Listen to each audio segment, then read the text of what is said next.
Miroir des sports, première partie avec, je le disais en ouverture de cette émission, un événement sportif à venir pour évoquer celui-ci.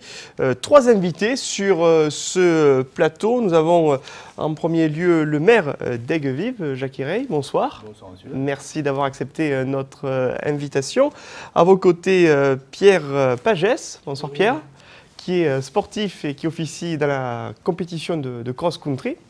Et puis à vos côtés, Philippe Madrignac, c'est bien cela? Oui, c'est ça. Voilà, vous êtes président du comité de sport adapté dans le Gard. Alors, on va évoquer le rendez-vous qui est fixé sur votre commune, monsieur le maire, samedi 13 mars à Aigues-Vives pour ce championnat de France de cross-country, édition 2010. Peut-être serait-il bon de rappeler à nos téléspectateurs ce qui a présidé à l'organisation d'un tel événement et un petit peu rappeler un petit peu le passé qui a amené finalement l'organisation de ce rendez-vous. Aigues-Vives, nous sommes un village de challenge. Depuis des années que je suis élu, là j'ai une bonne équipe municipale et avec beaucoup de bénévoles des associations. Et nous avons aujourd'hui un cafetier qui s'appelle Pascal, qui est le père de Pierrick, qui a déjà fait plusieurs championnats de France. C'est ta troisième participation, je crois, Pierrick? Oui. Troisième participation au championnat de France. Et un élu qui s'appelle Guy Blanc aussi, qui est un bénévole et qui aime aussi beaucoup le sport, qui est délégué au sport. Et alors on a joué le pari, le challenge de dire on va essayer cette année de faire le championnat de France de sport adapté de cross-country. On était deux candidats, il y avait la ville de Lyon et puis la ville d'Aigues-Vives. Bien sûr, c'est sous la présidence du comité départemental du Gard qui est venu voir nos installations, qui a visité aussi, qui a revu un parcours de la nature et qui ont bien voulu après de proposer notre candidature pour les championnats de France de cross-country de 2010. Peut-être serait-il bon, Philippe, également d'expliquer la spécificité justement de cette discipline qu'est le cross-country. Et donc le cross-country, vous avez plusieurs distances, 1000 mètres, 2000 mètres, 3000, 4000 et 6000 mètres. Donc nous avons trois divisions, division 3, 2 et 1. Et sur cette manifestation, nous avons 430 sportifs qui seront là donc le samedi 13 mars. Et qui pourront courir à travers un tracé qui a été balisé dans la nature d'Aigues-Vives, au milieu des vignes, voilà quoi, au milieu du pays gardois quoi. Donc il ne reste plus que le temps de la partie, car Tout à fait. Il va y avoir de beaux moments et surtout de beaux paysages à découvrir, y compris lorsqu'on est spectateur, pas uniquement lorsqu'on est sportif, qu'on est compétiteur. Il y a le plaisir d'évoluer dans ce cadre. L'épreuve commence, je crois, en milieu de matinée vers 10h30 oui, voilà, et s'achève à 17h. Voilà, c'est ça, tout à fait. Alors, épreuve en continu au stade de Poujolas. Il y a un déjeuner qui sera donné, je crois, au gymnase à la mi-journée.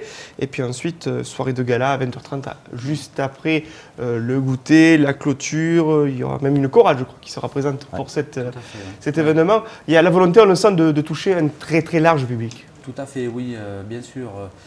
Il y a l'aspect sportif, puis après il y a l'aspect convivial. Donc bien sûr, les sportifs, les accompagnateurs et puis tous les gens des alentours et du département, de la région peuvent venir et sont les bienvenus pour la soirée. Il va y avoir une soirée dansante, enfin, voilà quoi, ça va être... outre l'aspect sportif, il y a l'aspect festif. L'aspect festif qui est associé aux sportifs. Un petit mot, Pierre, sur justement Pierrick, pardon, sur la discipline du cross-country. Oui, ben, j'ai gagné une médaille au cross. Et puis, j'ai fait aussi, j'étais à Lyon, j'ai gagné une médaille, puis j'étais à Châlons-Champagne, je suis tombé, et puis je les ai rattrapés, et puis C'est bien de ne pas s'avouer battu, même lorsqu'on tombe, justement, de revenir dans la course et d'être présent dans la compétition. On le voit un petit peu aux quatre coins de France. Hein. C'est très diversifié au niveau du profil. Peut-être dire un mot également, Jacques Hireil, sur comment la population d'Aigues-Vives est associée à cet événement. Alors la population d'Aigues-Vives est associée à l'événement et comme je vous disais, Aigues-Vives est un pays associatif. On a une quarantaine d'associations sur Aigues-Vives et on voit beaucoup de bénévoles maintenant qui veulent s'investir dedans. Alors je vous disais, c'est vraiment, on est un village de change, on avait fait le congrès de la Fédération française de course camarguaise, on a fait le congrès départemental de la chasse et maintenant on s'est lancé dans le sport. On a la chance d'avoir des infrastructures qui peuvent répondre à leurs souhaits et ça sera, je pense, une très grande journée samedi à Aigues-Vives. On note également un nombre très important de clubs participants à cet événement.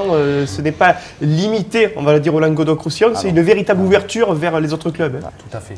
Tout à fait. Sur cette manifestation-là, nous aurons 63 associations venant de 15 régions.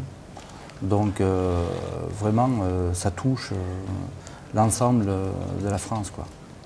Rendez-vous est donné, je l'ai dit, le samedi 20, mais il y a un petit prélude, on peut le dire, la veille, le vendredi. Qu'en est-il exactement? Alors le vendredi soir, on accueille toutes les associations et puis il y a la cérémonie d'ouverture avec un petit discours et puis le soir un repas ensemble où chacun pourra faire connaissance et puis des inscriptions, voilà quoi. Inscription, histoire de créer aussi une convivialité progressivement avant l'événement sportif en lui-même. Si des gens sont intéressés, que ce soit pour assister bien évidemment, est-ce que les inscriptions sont closes? Comment cela s'organise-t-il? Oui, les inscriptions sont closes là à l'heure actuelle. Après, bien sûr, pour les sportifs, les inscriptions sont closes. Après, pour les gens qui souhaitent venir nous aider en termes de bénévolat, il y a toujours la possibilité qu'ils nous contactent donc, au comité départemental de sport adapté, donc au 04 66 23 49 36. Les gens seront les bienvenus.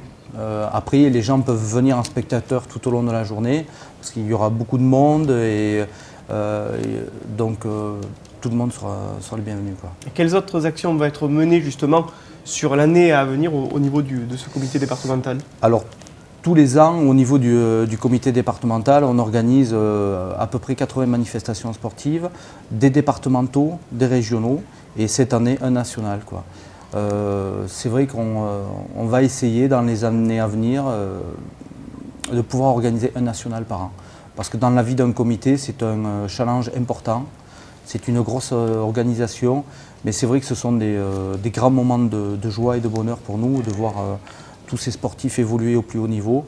Et puis je pense que pour le Gard, c'est quelque chose de très très important. C'est une belle vitrine, oui, tout à fait. Incontestablement. Tout à fait. En tant que maire, Jacques Hireil, comment vous réagissez lorsque vous voyez la passion justement de tous ces sportifs qui vont aux quatre coins de France pour justement montrer leur niveau de compétition et montrer leur envie justement de réussir? Mais pour nous, Aigues-Vives, c'est un honneur de les recevoir, hein, je vous dirais. Parce que c'est vrai qu'arriver au niveau national, je n'aurais jamais pensé qu'un village de 3000 habitants puisse arriver à se mesurer à des villes qui organisaient ça auparavant. Et je trouve très bien aussi, du côté du comité départemental, de vouloir décentraliser et aller dans nos petites communes et faire participer tous les gens de notre terroir qui vont voir une manifestation qui n'ont jamais vu encore là-dessus, qui va être quand même un côté, comme on va parler de convivialité, d'échange. Et ça, c'est bien de se faire reconnaître. Il y a aussi un volet qui n'est pas négligeable, qui est le volet économique. Parce que derrière aussi, on voit qu'il retombe pas mal sur toute la région, que ce soit des chambres qui vont être louées, les hôtels, je veux dire, et tout ce côté-là est très intéressant, moi je dis, pour un village. Et j'ai la chance aujourd'hui d'accueillir cette manifestation samedi prochain. Alors samedi, on le rappelle, c'est samedi 13 mars. On rappelle le contact qu'a donné à l'instant Philippe Madrignac. 04 66 23 49 36, c'est le championnat de France de cross-country édition 2010. Et là, cela se déroule à Aigues-Vives avec cette appellation « À chacun son défi ». Ça résume bien l'esprit. Hein. Oui, tout à fait.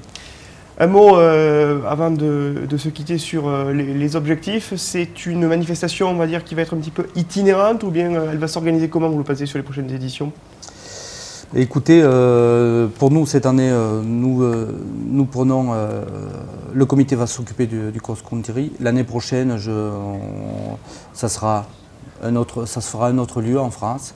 Nous, sur le département du Gard, on espère pouvoir organiser un autre championnat de France. Pourquoi pas championnat de France scolaire.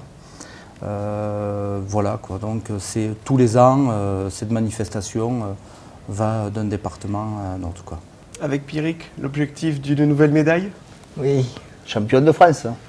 Oui, pourquoi pas. Dans ton village, ça serait pas beau? Ça serait bien. Ce serait extraordinaire, Ouais, ce serait fantastique justement que d'obtenir cette médaille. Merci en tout cas messieurs d'avoir évoqué avec nous ce rendez-vous, on le rappelle, du samedi 13 mars. On va jeter un coup d'œil sur d'autres formes de sport, cette fois-ci sport collectif, avec une actualité riche au niveau du sport gardois et notamment du handball. Ce week-end, les joueuses du Senal Bouillargues ont évolué à domicile. Elles n'ont pas remporté de victoire, mais elles n'ont pas perdu. C'est plutôt rare en handball, c'est un partage des points. Je vous propose ce sujet de Nicolas Penchino. Du beau jeu au gymnase municipal de Bouillargues samedi dernier. Les filles du Senal LB recevaient Colombelles, concurrente directe au maintien. Un match à suspense où aucune des deux équipes n'aura réussi à s'imposer. Il aura fallu attendre déjà la 4e minute pour voir un ballon au fond des filets. C'est Colombelles qui ouvre le score. Les Bouillarguaises vont subir toute la première mi-temps, comptant jusqu'à 5 buts de retard, avant de resserrer la défense pour atteindre la mi-temps. Seulement une longueur derrière, 10-9.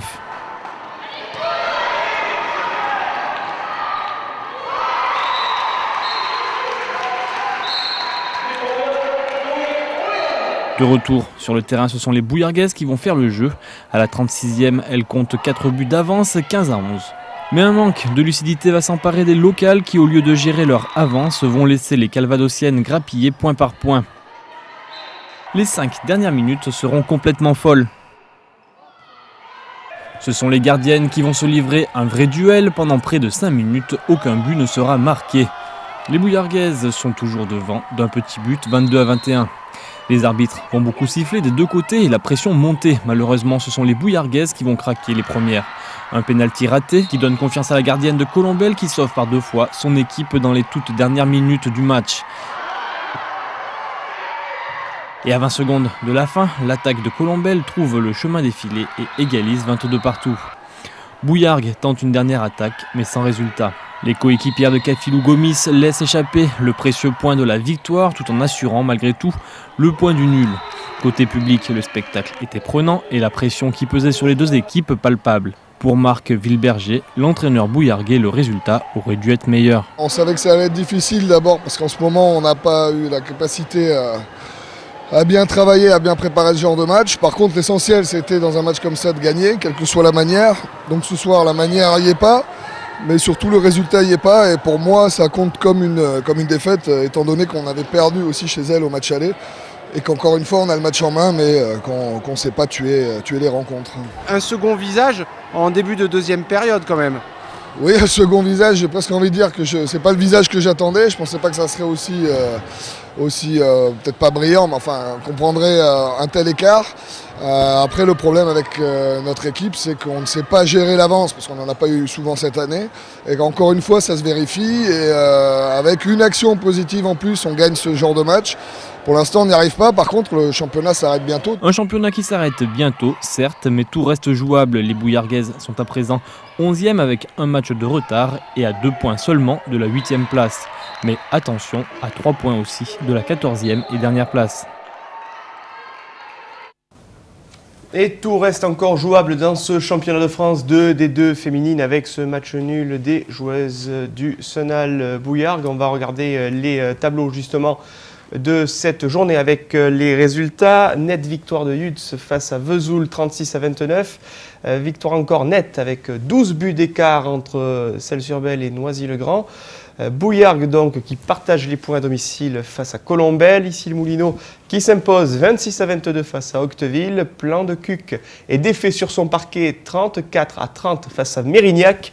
Victoire nette de Bègle sur Cergy-Pontoise 36-26. Enfin, victoire à l'extérieur de Besançon 31-26 dans cette journée de championnat de France de D2 féminine. On va jeter un coup d'œil sur le classement avec ici les Moulineaux qui conforte sa première place, 4 points d'avance sur Cergy-Pontoise avec donc 47 points pour Cergy. Mérignac et Bègles sont 3e ex-aequo avec 42 points. Octeville suit avec 1 point de retard. 6e Besançon à 36 points. Plan-de-Cuc est 7e avec 34 points. 8e Yutz, 31 points à égalité avec la Motte Servolex. Noisy-le-Grand est 10e avec 29 points, à égalité donc avec Bouillargues du fait d'une meilleure différence de but en faveur de Noisy-le-Grand. Et puis on retrouve Celles-sur-Belle 27 points, Vesoul 13e et ferme la marche. Donc Colombelle, la lanterne rouge, qui a réussi à tenir en échec les handballeuses gardoises. Des handballeuses gardoises qui ont été également nettement défaites en D1 féminine ce week-end. On va regarder les résultats de l'élite du handball féminin. Mios qui a donc battu le HBCN, les joueuses de Manuela Elie qui ont été défaites 34-27 ce week-end. Donc à l'extérieur, Metz s'est imposé nettement 27-22 face au Havre. Angoulême a été battu par Toulouse. Victoire d'un tout petit but de Dijon face à Toulon. Et enfin, victoire là encore d'un tout petit but de Fleury sur Arvor, 32-31. On retrouve au niveau du classement, eh bien, les Nîmoises, du fait de cette défaite, se font dépasser par leur adversaire girondine. 39 points ex-aequo, 3e place, mais goal average inférieur pour les Nîmoises, donc elles glissent à la 4e place. Les Nîmoises qui auront l'occasion de se rattraper lors de la prochaine journée, on l'espère. Mais c'est toujours premier avec 48 points, 6 points d'avance sur le Havre, 5e Toulon avec 31 points, 2 points d'avance sur Dijon. 7e Toulouse avec 26 points à égalité avec Fleury. Et puis ferme la marche Arvor avec 23 points. Et puis à la 10e place de ce classement de D1 féminine, Angoulême avec 21 points. Puisqu'on parle de handball, sachez que le prochain rendez-vous au Parnasse concernant cette fois-ci les garçons, l'USAM, le championnat de France de D1 masculine, se déroulera le 20 mars avec la réception de l'USAM dans le cadre de la prochaine journée donc pour les handballeurs gardois. Et puis une autre information qui concerne le HBCN, le handball cercle nîmois, avec la signature d'une recrue en vue de la saison 2010-2011. Elle est née à Munich le 19 août 88. Il s'agit de l'internationale croate Katarina Bralo, qui sera l'une des gardiennes du HBCN la saison prochaine. C'est une gauchère de 1m82 qui évoluait cette saison dans le club danois de Viborg et qui a disputé la Ligue des Champions. Elle est également une vieille connaissance du public nîmois puisque Katarina Bralo a joué la finale de la Challenge Cup la saison dernière sous les couleurs du club de Thüringer, perdu contre le collectif de Manuela Elie. Donc Katarina Bralo sera nîmoise pour les 2 prochaines saisons à partir de 2010-2011 et 2011-2012 et elle portera d'ores et déjà, on connaît le numéro, elle portera le numéro 40. Donc on suivra avec attention l'évolution de cette future recrue pour le HBCN. Voilà en ce qui concerne la page qui concernait le handball. On le rappelle pour nos amis téléspectateurs, le rendez-vous donc du samedi 13 mars, messieurs, Aigues-Vives, à partir donc du matin, le samedi matin, mais on peut le dire, c'est ouvert aux personnes qui souhaitent venir dès le vendredi pour se mettre dans l'ambiance. Tout à fait, oui. Tout à fait, oui. Le vendredi soir, les gens peuvent venir nous rencontrer les sportifs et venir voir nos installations à Aigues-Vives. En tout cas, on vous souhaite bon vent, que les cieux vous soient favorables et qu'il y ait un grand succès populaire pour cette manifestation du championnat de France de cross-country 2010 de sport adapté ce samedi 13 mars à Aigues-Vives. Juste après la page de publicité, on reviendra sur les autres temps forts de ce week-end, notamment avec le 43e motocross de Sommières. Il sera également du Nîmes Olympique et de la belle victoire de l'AC Arles vendredi soir face à Istres au Parc des Sports d'Avignon. Tout cela, c'est après une courte page de publicité.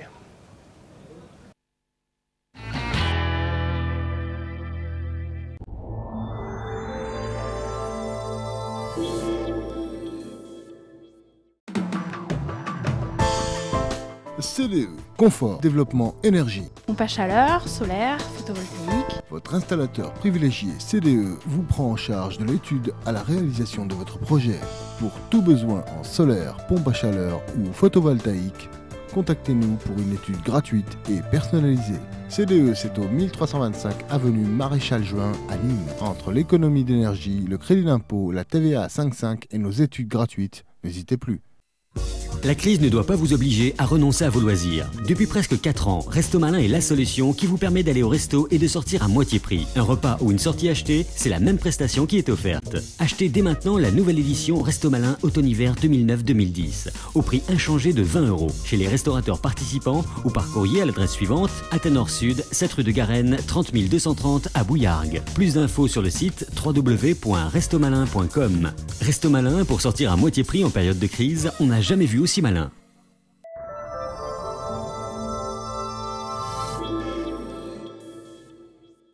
Et de retour sur le plateau de Miroir des Sports avec un nouveau invité en plateau. Il s'agit de Bernard Quignon. C'est exact. Bonsoir, merci d'avoir accepté notre invitation. On va revenir un petit peu sur cet événement qui s'est déroulé ce dimanche avec le Raid des Drailles, c'est bien cela? 8e édition des Drailles du Clos Gaillard, oui. Voilà, au Clos Gaillard, ça se passait du côté de Nîmes. Peut-être rappeler un petit peu à nos téléspectateurs, ceux qui présidaient un petit peu à l'organisation de cet événement sportif ce week-end, un petit peu l'histoire du Raid des Drailles. Oui, l'histoire a commencé en 2003. En fait, c'est, on pourrait dire, entre guillemets, une commande de la ville de Nîmes. Après les succès du raid des Méandres du Gardon, le service des sports a tenu à ce qu'il y ait un raid nature sur sa commune. Et comme la forêt de Clos Gaillard s'y prêtait à merveille, donc on a commencé là en 2003. Il est différent parce qu'évidemment, il y manque une chose principale, c'est le canoë et le site du Pont du Gard. Mais le succès est là. Dans les bonnes années, on dépasse les 300 personnes. C'est une bonne moyenne pour un raid, quoi, qui est très très court et qui je crois, il y a un bon millier de raids en France, ça doit être le plus court. Et beaucoup de gens l'appellent un sprint, quoi. C'est un raid de début de saison qui sert un petit peu aux sportifs pour se mettre en forme avant le début de la saison des raids, quoi. Quel a été le profil de cette édition 2010? Le profil... Qu'est-ce que vous entendez par profil? En termes de participants, au niveau déjà de la compétition elle-même et... Oui, en fait, notre public, c'est un public de sportifs évidemment, mais qui vient un peu de toutes les catégories sportives, des gens licenciés, des VTTistes, des coureurs à pied. On a même une équipe, des concurrentes qui font du football féminin, donc c'est très diversifié. C'est des gens qui viennent, je crois, pour certains, bon, chacun a ses propres motivations, mais pour certains, se faire plaisir le temps d'un week-end sur des sports qu'ils ne connaissent pas, et en pleine nature. Et bien souvent, d'ailleurs, parce qu'il y avait on avait des individuels et aussi des équipes, et il y a beaucoup plus de monde en équipe, ce qui prouve que c'est même au Méandre où nous avons des équipes de 4, il y a beaucoup plus de monde dessus, quoi. C'est le plaisir de venir faire des sports différents en pleine nature, même quand il fait très froid, comme dimanche. À vos yeux, qu'est-ce qui est le plus spectaculaire sur ce genre de compétition, pour le public qui vient? Spectaculaire, l'ensemble de la compétition. Bon, évidemment, le VTT, on peut le dire, parce que dans les monotraces, sur les petits sentiers, ça sera toujours plus spectaculaire que le trail, évidemment. Mm-hmm. Mais la course d'orientation, oui, là on dira le VTT, mais c'est l'ensemble qui fait que c'est spectaculaire, quoi. Alors, le grand public a tendance à plutôt bien connaître, avoir une iconographie très précise de ce qu'est le VTT. La course d'orientation reste dans une certaine brume pour certains néophytes. Oui, elle est un peu crainte d'ailleurs, parce que c'est un sport qui est peu pratiqué en compétition, qui est très technique, très difficile. Il est beaucoup plus pratiqué en loisir d'ailleurs. En loisir, les écoles le pratiquent beaucoup. Il est pratiqué dans les sports nature et c'est un sport qui est un peu redouté dans les raids. Ouais. Mais les parcours que nous faisons dans les raids nature, je pense qu'il ne s'agit pas seulement des nôtres, mais l'ensemble des raids est beaucoup moins technique que ce que l'on pourrait faire avec des licenciés, quoi, hein. Alors, on va rappeler le profil de ce raid nature, la partie de course, le trail, le VTT, la course d'orientation, course en couple, course solo, course mixte. Au total, 260 participants. Cette année, oui. Est-ce que, on va dire qu'au niveau de l'effectif et du goût justement des sportifs pour cela, est-ce que le goût pour cette épreuve va crescendo selon vous? Oui, oui, parce que quand nous avons commencé, je ne prends pas le cas des drives parce que c'est en 2003, mais par exemple, quand nous avons commencé notre premier raid des méandres 3 ans avant, il devait y avoir en France une centaine de raids, et actuellement on en recense pratiquement 1 millier, quoi, hein. Ils s'en créent sans arrêt, des raids disparaissent parce que bon, peut-être l'organisation pêche, mais je crois que oui, et je pense que ça continue, quoi. Au niveau public, nous, je pense que au Drive du Clos Gaillard, je ne crois pas que l'on puisse faire beaucoup plus que 300, 350 du fait que le raid soit court, qu'il soit en début de saison. Il n'a pas l'attrait, par exemple, des méandres, l'attrait du site. C'est important le site. D'ailleurs, les 3-4 raids les plus importants en France sont situés dans des sites particulièrement extraordinaires, comme le site du Pont du Gard, l'Ardèche avec ses... Donc ça joue beaucoup le site, hein. Mais nous n'avons pas à nous plaindre au Drive, on est content d'avoir un minimum de 300 personnes, c'est bien. Ouais. Avec 3 parcours proposés, 17 km, 34 et 37 km, avec des profils différents. Là aussi. Oui, bah, c'est-à-dire que les premières années, nous n'avions fait que 2 parcours, le parcours court et le parcours long. Le parcours court qui fait en général de 15 à 17 km et le long 30 à 35. Et depuis l'année dernière, nous avons créé un second parcours qui est différente dans sa partie VTT. C'est-à-dire qu'il y a une partie VTT qui est, comme les autres, en VTT balisé, comme c'est touché la tradition dans les raids de nature. Et la deuxième partie se fait en course d'orientation. C'est-à-dire que les concurrents, comme en course d'orientation, ont une carte et doivent faire la première partie du trajet en orientation, ce qui est beaucoup plus difficile.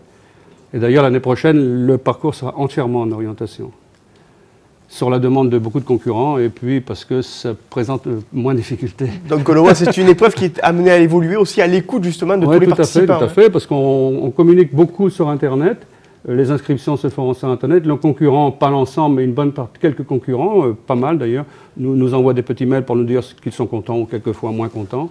Ils nous font des propositions et on en tient quelquefois compte, si elles nous paraissent valables. Et voilà, on peut dire que c'est une interactivité entre les concurrents et les organisateurs. En matière de course d'orientation, est-ce qu'il va y avoir d'autres temps forts dont on peut déjà parler sur les semaines à venir? En ce qui nous concerne, nous avons une course d'orientation le 11 avril à Alès, mais là, course d'orientation vraiment pure, avec des licenciés FFCO. Ça fait partie du championnat de notre ligue, sur une nouvelle carte qui se termine bientôt sur Alès. Et puis nous, ensuite, évidemment, notre point fort, c'est les méandres du Gardon le 6 juin à Colias. Les inscriptions sont commencées, elles se terminent le 14 mai. On va repartir en image avec un mot sur la 43e édition du motocross de Sommières qui s'est déroulée. C'était la première épreuve du championnat et l'ILT avec un grand vainqueur qui a été le champion local, Grégory Aranda. Je vous propose de le découvrir en image. 3 bonnes manches, 3 bons départs, 3 fois gagné, donc le week-end parfait, c'était top.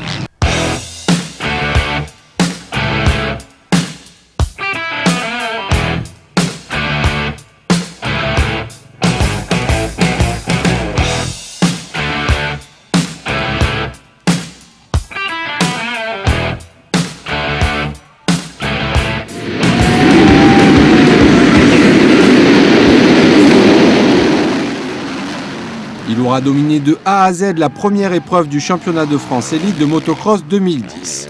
Grégory Aranda sur sa Kawa Bud Racing a hier remporté les 3 manches de la catégorie MX1. Un triplé qui pourrait sembler logique puisque le pilote est sommiérois.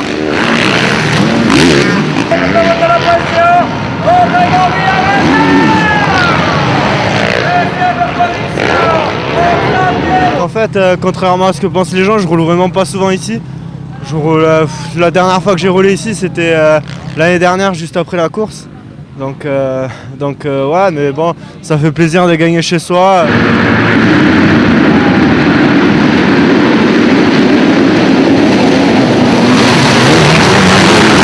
Sur sa 450 cm3, Grégory Aranda a devancé sur les 3 manches Anthony Boissière et Xavier Bob. Le motocross de Sommières étant la première étape du championnat de France élite, c'est ce même trio qui occupe les premières places du championnat. Côté MX2, c'est Steven Frossard qui l'emporte et Guillaume Ansquet sur le trophée KTM.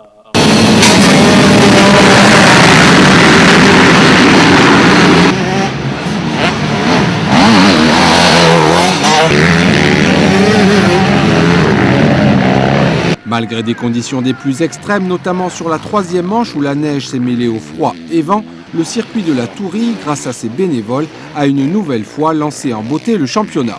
Eh bien, elle l'a parfaitement ouvert cette année, une très très belle organisation. On considère d'ailleurs que c'est un de nos meilleurs clubs français, n'ayons pas peur des mots. Malheureusement, le temps n'était pas très avec eux, mais ils ont fait une belle épreuve, bien préparée, ils peuvent être fiers d'eux. Prochaine et seconde étape du championnat élite 2010 ce week-end à Pernes-les-Fontaines. Et c'est le président du motocross français qui le dit lui-même. Les organisateurs du motocross de Sommières peuvent être très fiers d'eux. Fiers aussi de Grégory Aranda, on l'a dit dans ce sujet, le pilote sommiérois, qu'il a donc emporté à domicile et qui prend donc depuis hier la tête du championnat de France de motocross. Après ce petit détour par Sommières, nous allons revenir du côté du Clos Gaillard avec notre invité Bernard Quignon, pour évoquer donc la 8e édition de ce raid des Drailles. On l'a dit, une belle participation. Le temps très froid, est-ce que ça a nécessité une préparation plus spécifique de la part des participants, le fait qu'il y avait une température beaucoup plus basse et une partie d'échauffement peut-être plus importante? Oui, je pense, oui, certainement, oui. Mais le matin, quand le raid a débuté, il était beaucoup moins froid, quoi. Quand nous sommes arrivés, nous, beaucoup plus tôt que les concurrents, heureusement, on n'a pas eu cette impression de froid. Le froid s'est installé, je crois, à partir de 10 heures, bien après l'heure du départ. Et il est arrivé. Ensuite, évidemment, vers 16 heures, c'était vraiment très froid. Mais je pense que les organisateurs ont plus souffert du froid que les concurrents, il me semble. Oui. Parce que bon, quand on fait du sport en VTT, trois efforts quand même assez importants, bon, ben, on n'a pas très froid, quoi. C'est certainement après, mais pas pendant la course. Ouais. Oui, je pense que les concurrents, je l'espère pour eux, se sont mieux préparés. Mais bon, le matin, il ne faisait pas très froid, en fait. En tout cas, on va revenir sur cet événement sportif du week-end avec ces images tournées dimanche par Olivier Michel.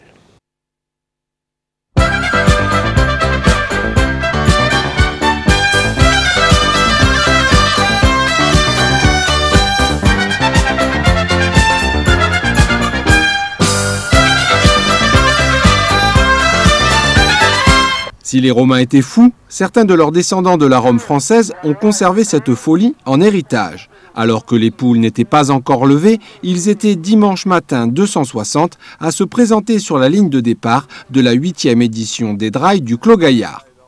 Dites-moi, vous savez quel jour on est? Oui, dimanche 7 mars. D'accord, combien il fait? 1,5 degré. Environ 0, 1 degré à peu près. Moins 2. 0, 1. Oh, 0. Et un dimanche matin avec 0 degré, vous n'avez pas autre chose à faire? Dormir normalement. C'est justement ce que je suis en train de me dire quand je suis monté dans la voiture. Non. Non. Si, on pourrait dormir. Ben, on se pose la question en fait. On se pose la question. C'est ce qu'on se dit toujours au lever du lit. Alors qu'est-ce que vous faites là? Je l'aime. Participer au Drailles du Clos Gaillard serait donc un acte d'amour. Dans ce cas, autant participer.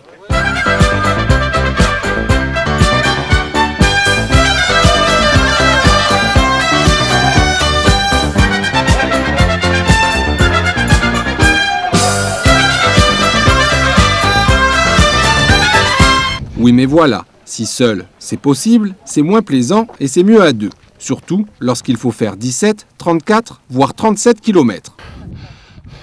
Les Drailles du Clos Gaillard sont donc un acte d'amour qui offre une communion avec la nature, sa garrigue, ses buissons et ses ruisseaux où l'on se trempe tendrement les pieds. Parmi les objets essentiels au plaisir, des baskets, un VTT, une carte et une boussole dont il faut savoir se servir au risque de prolonger l'acte.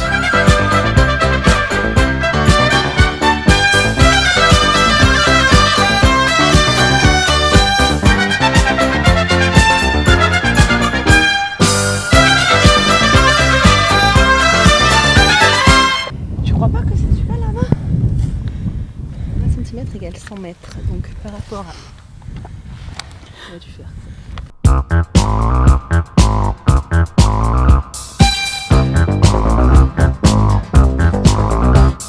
Il fallait continuer comme ça, de monter. Mais du coup, on va le faire par les chemins là. On va continuer ce chemin, on va y arriver. Vous êtes sûr? Non. Pour ceux qui ont su s'orienter rapidement, les 17 km ont été avalés en 1h18 et les 34 en 2h26. Pour les autres, l'essentiel était de participer à ce drive qui porte bien son nom. Dimanche, gaillard, il fallait l'être pour se lever. Le programme de la journée, c'est quoi maintenant? Repos. Repas et repos. Repas et repos, Voilà. exactement. On va en profiter. Sieste. Grosse sieste. La sieste et le repos bien mérités pour les 260 participants du Clos Gaillard avec un sujet d'investigation, beaucoup de présence sur le terrain de la part de notre reporter de choc Olivier Michel, fan devant l'éternel des jeux de 20h, vous l'aurez compris, en réécoutant la bande de son de ce sujet pour le moins amusant. Ça donne un bon aperçu de l'ambiance aussi, de ce partage entre les concurrents. C'est très convivial. Ouais. Je pense que c'est ce que recherchent aussi les concurrents des raids de nature. Ouais. La convivialité, oui. C'est important. Et puis on voit aussi, il y a parfois des moments de doute au moment de la course d'orientation. En orientation, oui, souvent, oui. Et d'autant que ce ne sont pas des orienteurs, on dirait entre guillemets, professionnels. Ouais. Même si c'est facile pour nous, c'est toujours difficile pour eux. Ouais. Mais bon, c'est un jeu, donc voilà. Quoi. C'est un jeu qu'on pratique non pas à 20h, mais ouais, tôt le matin, par contre. Le matin, voilà, exactement. Merci en tout cas Olivier Michel pour ce reportage pour le moins original. Dans la dernière partie de Miroir des Sports, nous allons revenir sur les principaux résultats du week-end en sport collectif. Il n'y a pas eu que du handball, on l'a dit tout à l'heure, mais également du basket et du football, avec un très bon point ramené par les Crocos du Nîmes Olympique de la pelouse de Lanavant-Guingamp. C'était vendredi soir, match nul 0 partout, et un succès de la part des Arlésiens de la CA vendredi soir au Parc des Sports d'Avignon. Tout cela, c'est en images et c'est après une courte page de publicité.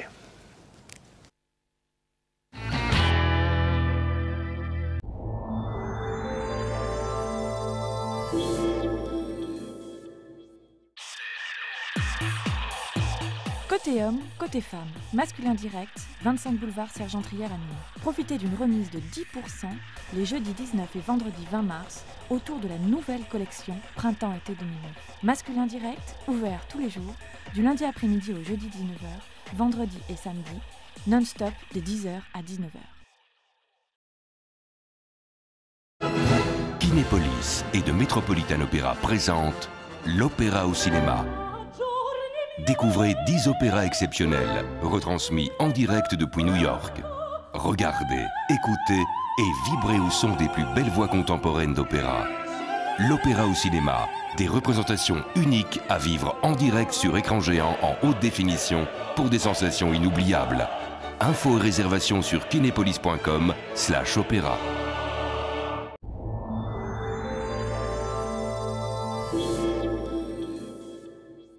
Et la dernière partie de Miroir des Sports, où je le disais, il va être question de sport collectif. Mais avant cela, nous allons évoquer toujours la vie associative, toujours aussi active au niveau des clubs de sport dans le Gard, avec ce communiqué du ski club de Nîmes qui va organiser, dans le cadre de son 75e anniversaire, un concours intermembre au Ventoux Nord, le samedi 13 mars, c'est-à-dire samedi prochain, avec au programme un slalom géant, pour tous les âges et pour tous les niveaux. L'inscription est gratuite donc auprès du ski club de Nîmes, l'association qui précise qu'il est possible d'être membre pour un jour en prenant un pass découverte à 6 €. Les renseignements et les inscriptions sont donc pris auprès du ski club de Nîmes, aux 3 rue des Halles. Le numéro de téléphone est le suivant, c'est le 04 66 21 96 50. Je répète, 04 66 21 96 50. Donc rendez-vous du côté du Ventoux Nord ce samedi 13 mars. Je vous l'ai dit, du football avec le championnat de France de Ligue 2 et les Nîmois, les Crocos, le Nîmes Olympique qui était en déplacement dans le cadre de la 27e journée vendredi dernier sur la pelouse de Lanavant-Guingamp, un club qui était dans la volonté de retrouver l'élite du football français mais qui peine en cette saison 2009-2010. La Navan Guingamp, qui avant le match était située dans la partie basse de la seconde moitié du classement de Ligue 2, mais qui en recevant les hommes de Jean-Michel Cavalli avait l'avantage d'évoluer à domicile devant un public venu nombreux les soutenir. Je vous propose ce résumé de nos confrères de ma chaîne Sport, une partie sur laquelle nous reviendrons plus amplement demain dans le cadre de Croco Hebdo.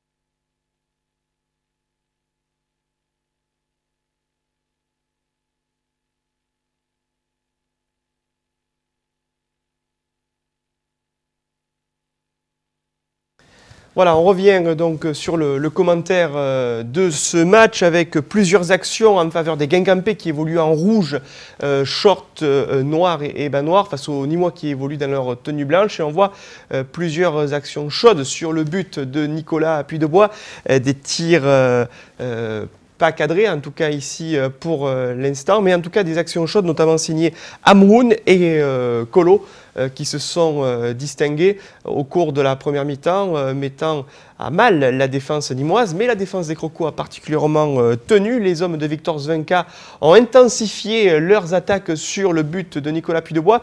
Et l'un des tournants du match a été cette balle de but de Yannick Boli qui bute ici sur le gardien guingampais Gauquelin. Une très belle combinaison de la part de l'attaquant nîmois, dernière recrue, je vous le rappelle, du mercato hivernal, qui a manqué de peu d'ouvrir le score. Ici, une magnifique parade de Nicolas Puydubois qui détourne en corner cette reprise. Et puis en toute fin de match, à la suite d'assauts répétés de la part de l'attaque guingampaise, eh bien, les joueurs de Victor Zvenka vont finir par trouver la faille. Fort heureusement pour les Nîmois, alors qu'ici on voit encore une reprise de El Hadjeyaoui, qui est rentré en cours de jeu et qui a encore trouvé sur son chemin Nicolas Puydubois. Fort heureusement pour les joueurs nîmois, le but marqué par les Guingampais était hors jeu, ce qui a permis aux hommes de Jean-Michel Cavalli de repartir avec un score nul et vierge, 0 partout. Des Nîmois qui sont très solides en défense, notamment à l'extérieur, avec aucun but encaissé depuis ces derniers matchs. On se souvient des dernières prestations des Crocos nîmois. 0 partout à Guingamp, c'est une belle opération en tout cas réalisée par les hommes de Jean-Michel Cavalli. Avant la réception ce vendredi aux Costières de la Berrichonne de Châteauroux, match qui débutera à 20h30 au stade des Costières. On va jeter un coup d'œil sur les panneaux de cette 27e journée de Ligue 2, championnat de France de football, avec donc le 0 partout du Nîmes Olympique sur la pelouse de Guingamp. Ajaccio qui partage les points également, 1 partout face à Vannes. Nette victoire d'Arles-Avignon face à Istres, on va y revenir. Partage des points encore entre Châteauroux et Bastia, 2 buts partout. Victoire à l'extérieur précieuse de Brest, 1-0 sur la pelouse de Clermont Foot. 0 partout entre Sedan et Caen. Victoire à l'extérieur d'Angers sur la pelouse de Strasbourg au stade de la Méno. Le Havre est allé faire match nul face à Dijon à domicile sur la pelouse du stade Jules Deschazos. Et enfin Nantes qui se rassure quelque peu avec une victoire 2-1 face à Tours. Et puis ce soir un match décalé de cette 27e journée. Laval reçoit Metz, on va le voir au classement. C'est un match très important pour les Nîmois puisque de ce match va dépendre peut-être la suite de l'écart entre la 3e et la 4e place. On le sait, Jean-Michel Cavalli qui a fixé le maintien du Nîmes Olympique à 44 points. Il ne manque plus que 3 points pour les Crocos nîmois pour se maintenir. Selon les objectifs du coach, on va le voir dans le classement, avec la première place toujours pour Caen, à la faveur d'une meilleure différence de but, mais l'écart a fondu entre Caen et Brest et les footballeurs armoricains ont rattrapé leurs voisins normands. 52 points partage de la première place entre Caen et Brest, mais c'est donc 3e avec 44 points, 3 points d'avance sur Nîmes. Mais il faut attendre ce soir de voir quel sera le résultat final entre Laval et Metz pour savoir si cette avance des Messins va s'accroître ou bien si les Lavallois vont un petit peu refaire leur retard sur les équipes qui sont devant eux au classement.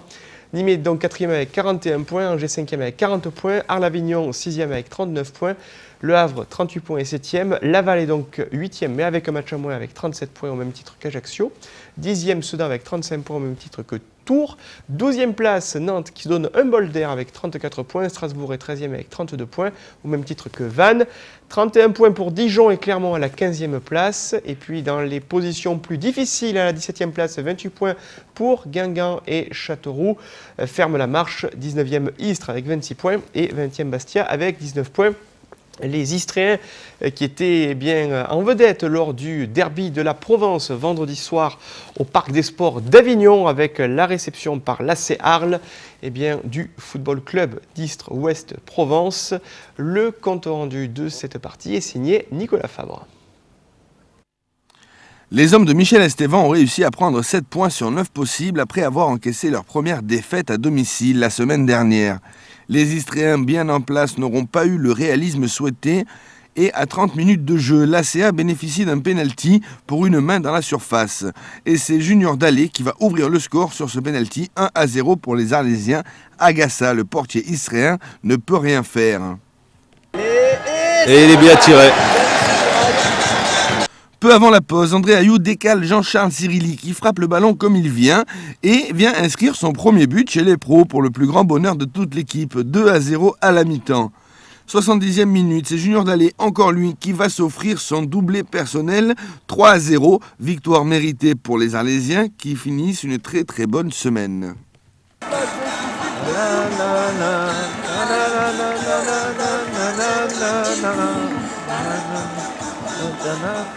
Qu'est-ce qu'on aime entendre cette musique, hein?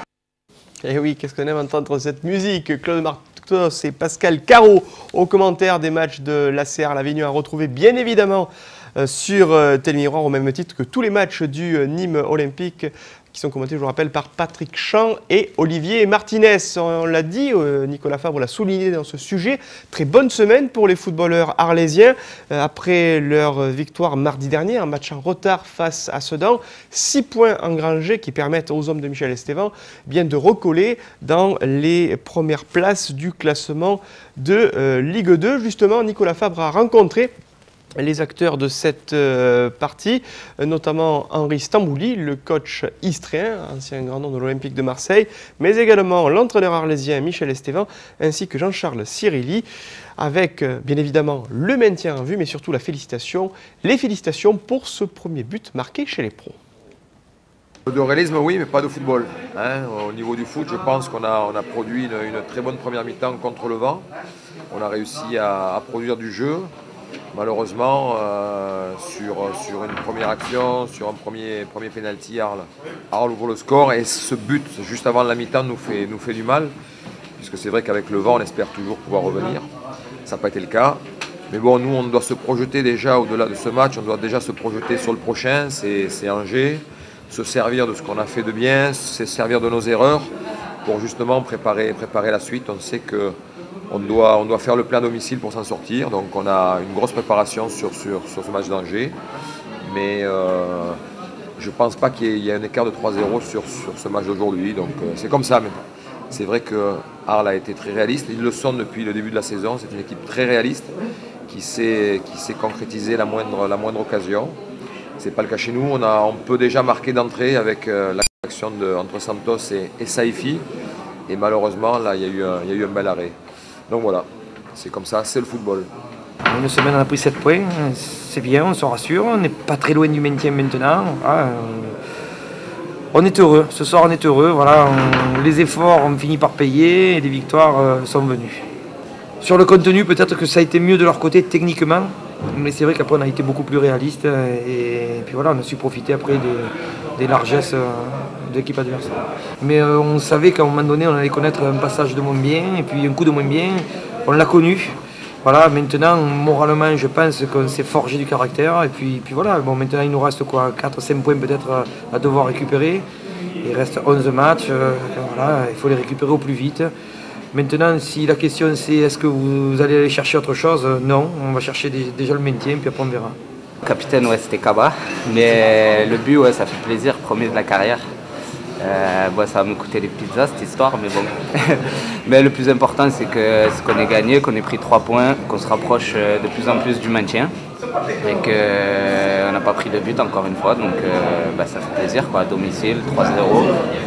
Tout le monde est content. C'est pas le soir, c'est toute l'équipe. Toute l'équipe a fait un gros match, on l'a pris sérieusement.